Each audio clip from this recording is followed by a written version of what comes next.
Hello, welcome back to my channel. I am Monet and you're watching Life is Monet. I've officially been in my new state, in my new home for 5 weeks, and I have been so busy that I have not been able to check out the local bookish scenery. So this feels like the perfect time for me to get out on a Sunday and go check out my new local Barnes and Nobles to see, if they're popping and if they're not. I'm very excited. I hope that I find some really good picks. Now, there are two Barnes and Nobles that are relatively close to my house. One is about a 20-minute drive, and the other is about like a 12-minute drive. I feel like I kind of want to drive to both to check out the scenery at both, but I don't know if I have the energy. Like right now, my dreams and my ambitions might outmatch my energy. So I know for sure we're gonna go to the Barnes and Noble that's closest to my house.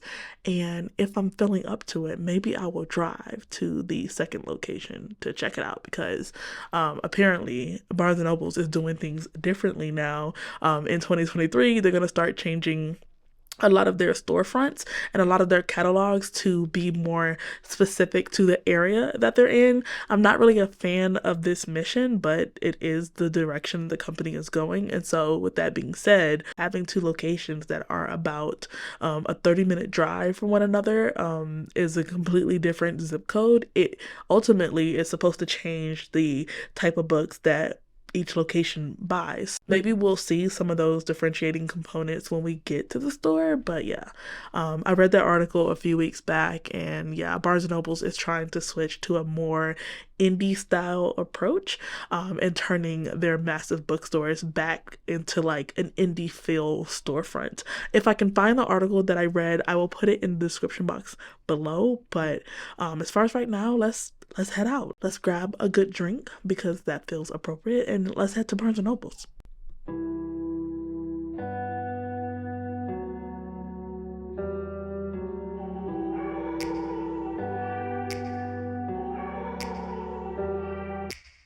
Take me back to a place where I felt at home. Take me back to a day when we weren't alone. Take me back to an age when the world felt small. Way back before we blew it all. Take me back to a place where I felt at home. Take me back to a day when we weren't alone. Take me back to an age when the world felt small. Way back before we blew it all. Too many things going on, I can't keep track of them all. From people dropping a bomb to people putting up walls. I feel like life is on hold, perception stuck in a vault. I know that time can heal all, but how much time till we fall? It's awfully chilly outside when there's no shelter to hide. When everything is a lie, you'll find that out in some time. But when the things on your mind are all considered a crime, communication aside, we'll all just fight till we die. Is this an argument or just the start of it? Either way, I don't wanna be a part of it. Can I just get some space? I don't have the heart for this. I can't be picking up the pieces, fixing scars from this. Is this an argument or just the start of it? I wanna drive away. The second location is certainly not happening today because I literally have on a sweater and it's 96 degrees. So yeah, I am still too accustomed to Washington State where it is always kind of cool. But this Texas heat, baby, I'm going home. I'm going home because I have made a grave mistake. So we're just going to talk about the books that I grabbed while I was inside of this Barnes & Nobles. I didn't get a lot of clips of me really shopping around because I didn't realize how busy this Barnes & Nobles was going to be. It's like crazy in there. There's so many people in there, and I didn't want other people to feel uncomfortable with my camera. So yeah, I did not get a lot of clips because I wanted to be considerate of them. And I looked, the second Barnes & Noble's location is actually at a mall, and I know that that mall is like crazy busy right now on a Sunday. So yeah, I'm not even gonna bother with it because I'm already hot. I'm not dressed appropriately, and also it wouldn't even be worth it because I probably won't film any like clips of me inside the store because it just would be so busy. So let's go home and talk about the books that I did grab. Okay, we're officially back home. Mistakes were made. I have been in this sweater all day and my house is cold, so I really didn't think nothing of it. And I'm so used to just leaving the house in Washington and being comfortable.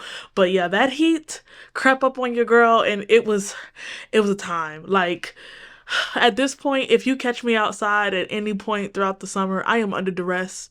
I have been forced outside against my will. help, send help, SOS immediately, because I'm definitely not going to choose the outdoors with that type of heat that's blazing out there.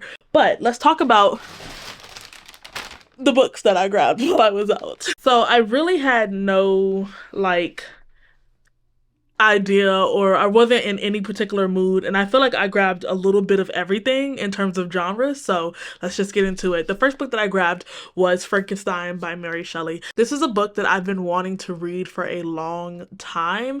I don't know, I never really venture into the horror section, which is where this book actually lives, unless you're getting like the classic like cloth bound versions. So I ended up walking past the horror section while I was in Barnes and Nobles, just looking around trying to get a feel for the layout of the store. And I'm like, oh, like I should probably grab this because I've wanted to read it for a long time, and I've never seen it in the store for me to pick up. So I'm definitely looking forward to checking this one out. I'm very interested in the monster's perspective and how he views humanity and what it means to be human. So I'm really going into this book with an interest in the analytical perceptions and like inner dialogue of the monster. So in that aspect, I feel like I'll be satisfied, and then anything else will be a cherry on top. I do feel like this Barnes & Nobles was a much cleaner layout than what I've been used to for the past couple of years. Like, my old Barnes & Nobles was just a lot more, like, comfortable and homey, and everything was kind of, like, close. This Barnes & Nobles felt very strategic in terms of like how they take advantage of their end caps and their side tables and their layout, and the sections and the orders that they have. It's like they want it to have this open space feel, and they don't want it to feel very crowded. So it almost felt like it was empty compared to my last one, just because it was such an open floor plan. But they ended up having like a lot of books. It was just like, in terms of like real estate and like landscape, you guys are doing the best to take advantage of the layout that you have, which is something I haven't really thought about since I worked in retail. Like, I haven't worked in retail in like 6 years, but I remember, being the floor manager and like store manager and having to do those layouts and those walls and just presentations and things like that. And ever since I left, I have not paid attention or noticed it, but that definitely came back to the forefront when I was in this Barnes & Nobles. And then I grabbed Witch Hat Atelier. I think that's how you pronounce this. This is a manga that I actually seen Elliot review on her channel, and it sounded like so endearing, and I really like the cover. In this, we're following a younger character by the name of Coco, who is just very interested and obsessed with witches and their ability to do magic, but she's very disappointed that, witches are born, and like you can't just really become a witch no matter how hard you try to study and just apply yourself. But then she actually comes across a witch, and she's determined to like convince this witch to teach her how to do magic and like how to really become a witch. But the type of magic that Coco ends up practicing causes a lot of catastrophe and harm. So I think there's like 9 or 10 volumes of this out so far. I read a couple of pages in the store, and it feels like a very cute and just short read. And Coco seems like a very fun character, so I'm very interested in this one. The next one is a 5-star prediction thriller book, and that is going to be The Island. All of like my booktubers that I go to for mystery thrillers have given this like 5 stars, as well as a friend of mine that I buddy read a lot of mystery thriller books with, and we have very similar tastes. They read this book and gave it 5 stars, so that just really kind of hyped me up. We're following this newly joined family. We have Tom, who was a single father with his 2 kids, and he has recently married Heather. And Heather is determined to like, get acclimated to this family and become the mother that her stepchildren need. And so they have this idea that going on a vacation from Seattle is the perfect way for this family to learn to mesh and blend together very well. But when they get to Australia, they actually go on to this like separate island where they're separated from their phone and their internet and just all forms of communication. And this island is run by this like tight-knit clan of locals, and they have it out for Heather and her family, and accidents starts happening and they have to start fighting for their life. At some point, Heather and her stepchildren actually get separated from Tom, and she is like now the sole protector for her new stepchildren, and they do not like her, but she's determined to get her family off of this island and safely back home to Seattle. This book is also blurbed in the back by TJ Newman and Karen Slaughter, and those are 2 like thriller authors that I consider to be like the best at kind of like writing popcorn thrillers where you just sit and kind of like run through it and consume it because it's just so much action happening on page, and like before you know it the story is like over. So definitely more kudos to this book and hyping me up by having those like staple like popcorn thriller authors blurb this book. The next one is one that I just kind of seen, and I'm surprised that I don't know anything about it, but it is One for My Enemy by Olivia Blake. I was just kind of reading the synopsis of this one, and when I like got to a certain point in the synopsis, I snatched it off the shelf because this was the only copy that they had left, and it sounds like a 5-star prediction for me. We're set in modern day Manhattan where we have two rival witch families, and they're fighting to maintain control of their criminal empires. The first family is the Antonova sisters, and their mother is the ruthless Baba Yaga. Hello, love that story. And then on the other side, we have the Fedorov brothers, and their father and crime boss is Koschei the Deathless, and I'm totally here for it. Like, I'm gonna keep eating up like these Slavic folklores, especially dealing with Koschei the Deathless and Baba Yaga. I'm having so much fun with just the modern day renditions and like retellings of these stories. The Witch and the Czar came out last year. That's another book that I was just very interested to follow Baba Yaga, and it was told in like a Circe like mythological type telling. And then we had Thistlefoot, which was about the descendants of Baba Yaga inheriting her house, and that was such a fun read. And now we're gonna get to see Baba Yaga go against Koschei the Deathless, but not in the way that we saw in The Bear and the Nightingale. Like, this is like a criminal rival, like it's giving Jade City, but with like Baba Yaga. It just sounds like a perfect read. Like, I'm very excited for it. The next one that I grabbed is going to be Spellslinger. This author is the same author that wrote the, what is it called? The Greatcoats. And that's a series that I have book 1 in and I want to try.